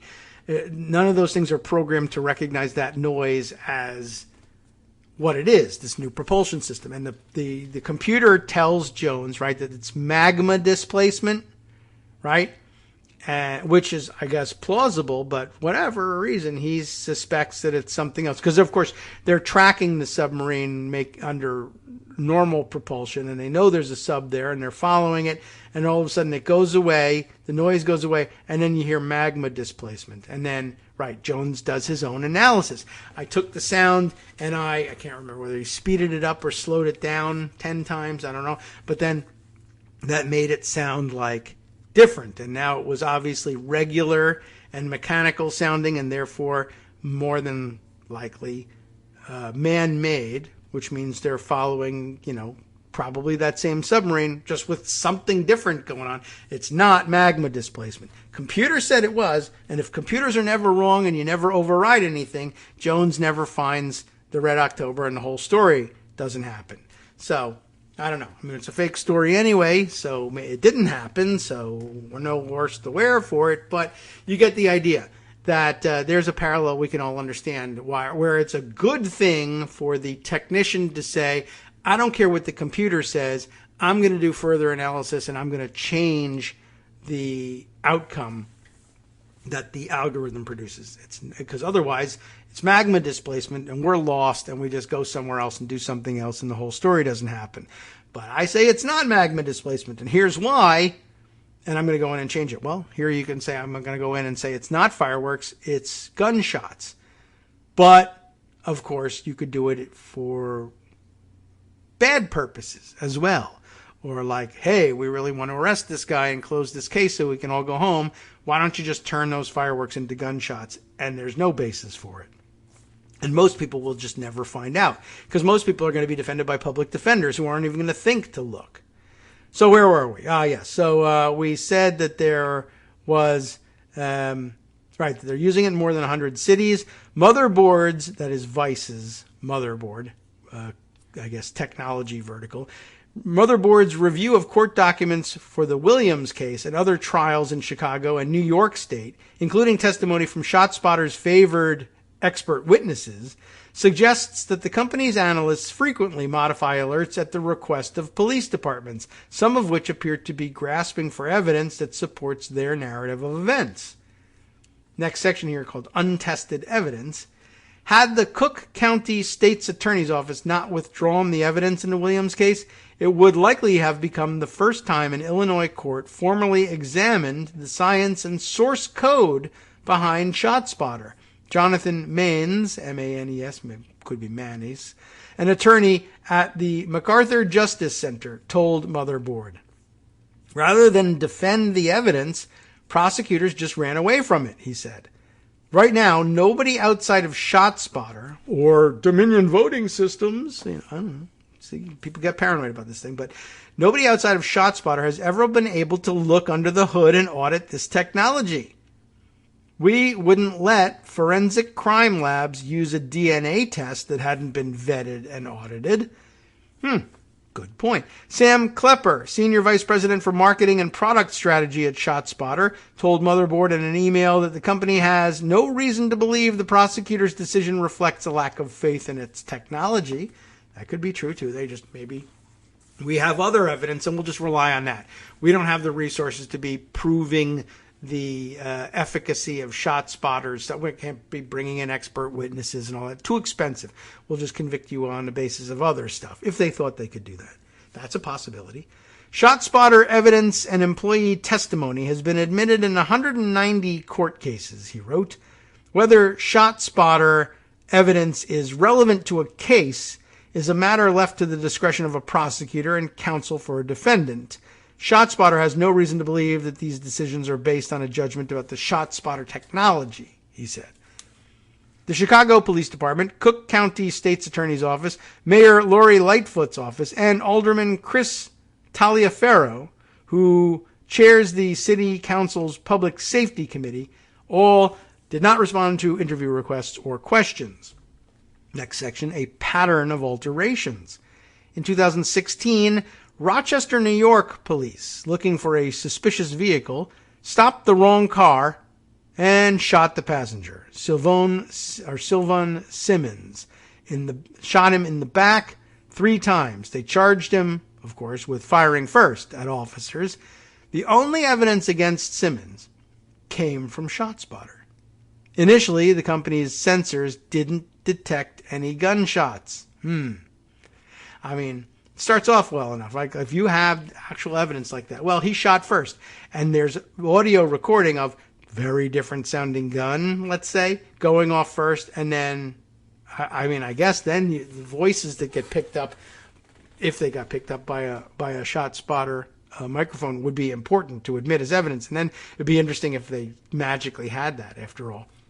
But whatever, one gunshot of a certain type, and then followed by gunshots that are identified as police gunshots. That could be very useful. But what if it doesn't exist and they just make it up, right?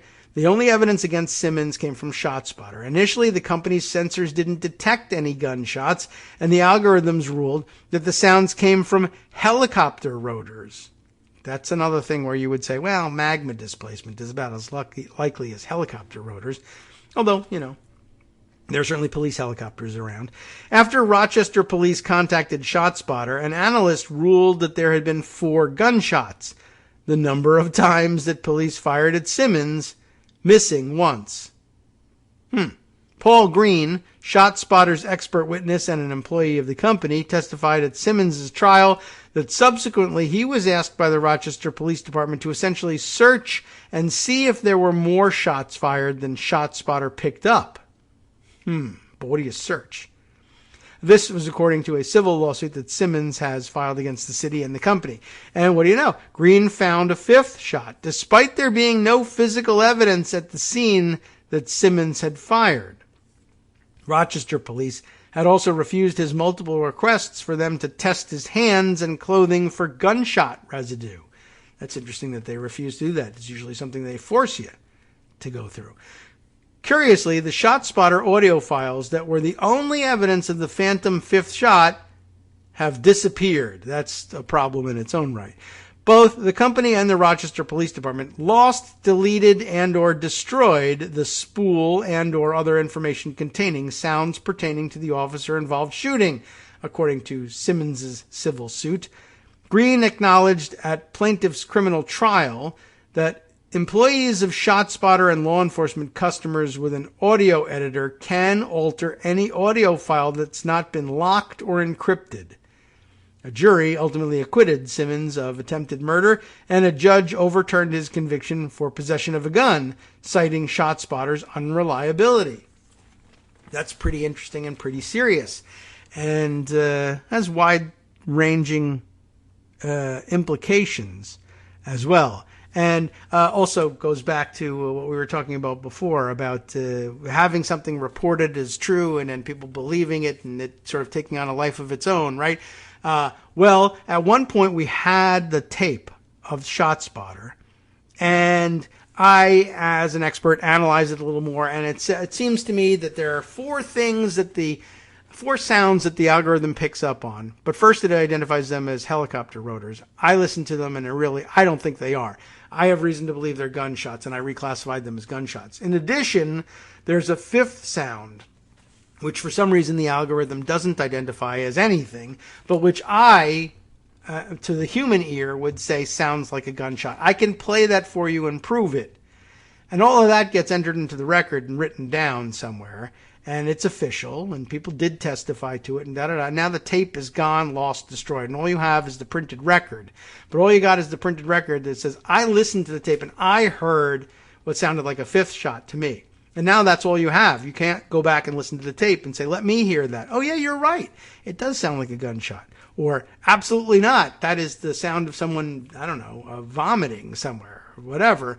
But I can't play it for the jury anymore because the tape's gone. And all that exists, though, the jury, someone on the side of convicting the guy will say, it doesn't matter.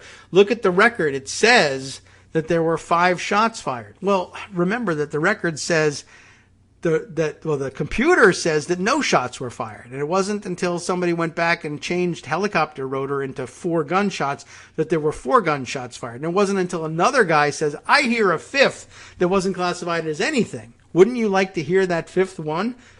Some people will say, no, it says right here what it is. Computers are never wrong. But the computer didn't see it.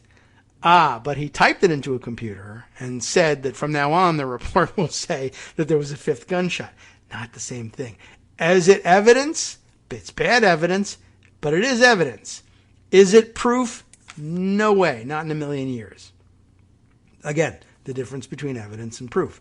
So, let's see. Where would we leave off here? The jury ultimately acquitted Simmons of attempted murder, and a judge overturned his conviction for possession of a gun, citing ShotSpotter's unreliability. Here's a situation where the police didn't find a gun. They didn't find a gun abandoned in the nearby area. They didn't test his hand for gunshot residue or anything like that. They convicted him of possession of a gun because ShotSpotter said, shots were fired, and some of them didn't come from police. They were shot in this area, so you must have had a gun.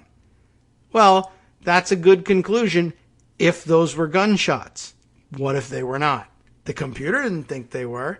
Well, but what was it really going to be? Magma displacement / helicopter rotors? Of course it was gunshots. Well, let me hear it then. No. I can't. We got rid of it. Weird. So what's this? Is this an excerpt from the order dismissing this thing? Defendant Green, this is in larger type here. I don't know why. Defendant Green acknowledged at plaintiff's criminal trial that he listened to the audio that was presented to the dispatcher. He could hear the sound of 4 gunshots, and subsequently he was asked by the Rochester Police Department to essentially search and see if there were more shots fired than ShotSpotter picked up. After further review, ShotSpotter modified their report and indicated 5 rounds were fired. Okay, so this is an excerpt from the trial transcript. Green, who has testified as a government witness in dozens of criminal trials, was involved in another altered report in Chicago in 2018 when Ernesto Godinez, then 27, was charged with shooting a federal agent in the city. The evidence against him included a report from ShotSpotter stating that 7 shots had been fired at the scene, including 5 from the vicinity of a doorway where video surveillance showed Godinez to be standing and near where shell casings were later found. The video surveillance did not show any muzzle flashes from the doorway, and the shell casings could not be matched to the bullets that hit the agent, according to court records. You thought I was joking about dumping shell casings? During the trial, Green testified under cross-examination that the initial ShotSpotter alert only indicated 2 gunshots, those fired by an officer in response to the original shooting. But after Chicago police contacted ShotSpotter, Green reanalyzed the audio files. An hour or so after the incident occurred, we were contacted by Chicago PD and asked to search for additional audio clips. And this does happen on a semi-regular basis with all of our customers, Green told the court, according to a transcript of the trial. He later ruled that there were 5 additional gunshots that the company's algorithms did not pick up. Green also acknowledged at trial that we freely admit that anything and everything in the environment can affect location and detection accuracy. ShotSpotter analysts agree with the machine classification over 90% of the time, Klepper from ShotSpotter wrote to Motherboard. In a tiny number of cases, our customers request us to perform a location analysis to validate the accuracy of the location. If we find an error, we provide a more accurate location to the customer to assist the investigation. Prior to the trial, the judge ruled that Godinez could not contest ShotSpotter's accuracy or Green's qualifications as an expert witness. Godinez has appealed the conviction in large part due to that ruling. The reliability of their technology has never been challenged in court, and nobody is doing anything about it. Everything moved because of a pop-up ad. That, according to Gal Pisetsky, Godinez's attorney, who told Motherboard Chicago is paying millions of dollars for their technology and then, in a way, preventing anybody from challenging it. Next up, the evidence. At the core of the opposition to ShotSpotter is the lack of empirical evidence that it works, in both terms, both of its sensor accuracy and the system's overall effect on gun crime. The company has not allowed any independent testing of its algorithms, and there's evidence that the claims it makes in marketing materials about accuracy may not be entirely scientific, right? So if you're taking your information from their marketing materials and writing about it as being, a highly effective technology in your newspaper article, and then someone reads that and finds out, hey, it's highly effective technology. Well, is it? Well, yes. Here, the New York Times described it that way. Yes, but was there source for that information company marketing materials? Ooh, I don't know. That's a good question. Anyway, the company has not allowed any independent testing of its algorithms, blah, blah, blah, marketing materials, like we were saying. Over the years, ShotSpotter's claims about its accuracy have increased from 80% accurate to 90% accurate to 97% accurate. According to Green, those numbers aren't actually calculated by engineers, though. But they're out there, right? They're out there in circulation. That's 97% accurate. I don't know what you're talking about. Who says? Scientists. Well, is it? Or what kind of scientists? Are the right kind? What methodologies did they use to determine this? Don't know. Can't find out. Our guarantee was put together by our sales and marketing department, not our engineers, Green told a San Francisco court in 2017. Here's why having a good lawyer who's willing to do this investigative work and this kind of questioning makes a difference, and why you don't often get it from public defenders, right? So isn't that interesting? You say it's 97% accurate. Who says that? Was it engineers or your sales and marketing department? Oh, yeah, well, when you put it that way. Well, we need to give them, that is the customers, a number. We have to tell them something. It's not perfect. The dot on the map is simply a starting point. And I'd rather have a starting point than not, right? And maybe that's enough to sell the system. In May, the MacArthur Justice Center analyzed ShotSpotter data and found that over a 21-month period, 89% of the alerts the technology generated in Chicago led to no evidence of a gun crime, and 86% of the alerts led to no evidence a crime had been committed at all. Just noises and then nothing. No shell casings, no nothing, no people shot, no reports of gunshots from live humans. Klepper disputed those findings to Motherboard, saying that the data source used to draw their conclusions on its own results in an incomplete picture of an incident because a gun may have been fired even if there is no documented police evidence that there was. You don't find a casing, you don't find a body. That's all it takes. Now you're just going to say a shot didn't happen? Sure, a shot could have happened. It's recorded. I hear it. Sounds like a gunshot to me, but there's no evidence. So depending on what kind of survey you're doing here, that might be an error. It might not be. He also said that Green's testimony in the San Francisco trial had nothing to do with the determination of our actual historical accuracy rate. While marketing and sales have appropriate input in our service level guarantees for our contracts, actual accuracy rates are based on detections that we record. Meanwhile, a growing body of research suggests that ShotSpotter has not led to any decrease in gun crime, in cities where it's deployed, and several customers have dropped the company, citing too many false alarms and the lack of return on investment. One recent study of ShotSpotter in St. Louis found that ShotSpotter had little deterrent impact on gun-related violent crime in St. Louis. Automated gun detection systems also do not provide consistent reductions in police response time, nor aid substantially in producing actionable results. Klepper contested those and other research findings, saying that the study's conclusions do not reflect what we see.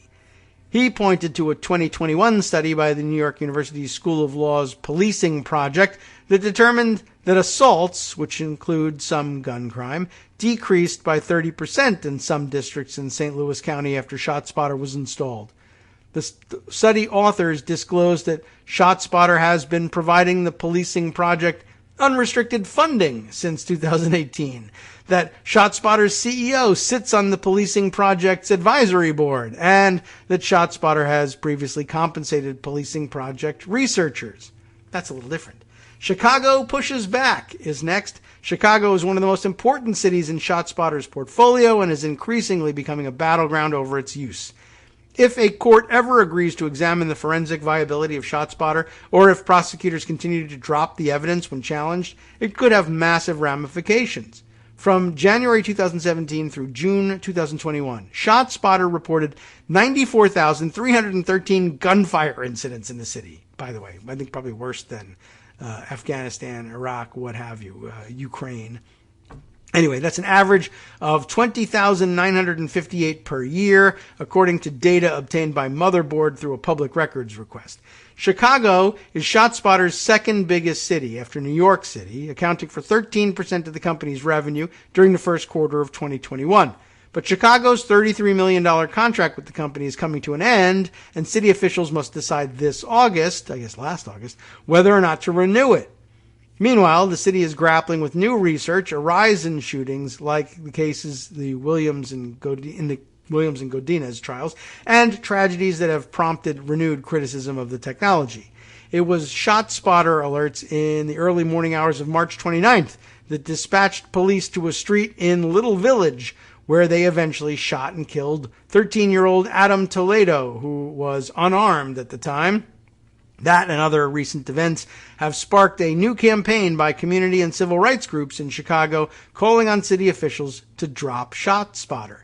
These tools are sending more police into black and, they say Latinx, but we don't like that, Latine neighborhoods. Alex Goodwin, a Chicago organizer with the Action Center on Race and the Economy, one of the groups leading the campaign, told Motherboard. Every ShotSpotter alert is putting Black and Latino people at risk of interactions with police. That's what happened to Adam Toledo. Motherboard recently obtained data demonstrating the stark racial disparity in how Chicago has deployed ShotSpotter. That would be another interesting problem right there. Where do you put the microphones? The sensors have been placed almost exclusively in predominantly black and brown communities, while the white enclaves in the north and northwest of the city have no sensors at all, despite Chicago police data that shows that gun crime is spread throughout the city. Community members say they've seen little benefit from the technology in the form of less gun violence. The number of shootings in 2021 is on pace to be the highest in 4 years, or any better interactions with police officers. If you had relationships with any of the people on the block, you wouldn't need the technology, because we would tell you. Asaya Butler, president of the Resident Association of Greater Englewood, told Motherboard. Instead, the technology seems to have given police another excuse not to build relationships with residents. When shots ring out in the neighborhood, police may respond faster, but it's in an over-militarized police presence. You see them a lot, but it's not a friendly interaction, she said. All right, that actually wraps it up. We made it to the end of that article. That was a bit of a flat ending, but it makes a great point about things that there's a million reasons why this seemingly very interesting and possibly very helpful technology fails in the end to deliver the results it needs. And at $33 million, well, I don't know what the result was, but I wouldn't be surprised if Chicago kept on with the contract. But I guess that's something we can look up. Maybe you can look it up over the weekend and let us know. Maybe Justice Putnam could look it up, although I think he's got everything lined up for what he's going to be telling you about next on the West Coast Cookbook and Speakeasy. Like, for instance, the fact that Trump and his allies are on edge as former Trump White House counsel Patsy Baloney, as we call him, is set to testify today and under oath. You have been listening to Kagro in the Morning with David Waldman. You need even more interesting stuff from around the country and around the world? Well, stay tuned. What else is up next here? On the rest of the menu, acting as his own lawyer, a former CIA software engineer accused of stealing the largest trove of data in CIA history told the jury there's not enough evidence to convict him of espionage. Find out why next.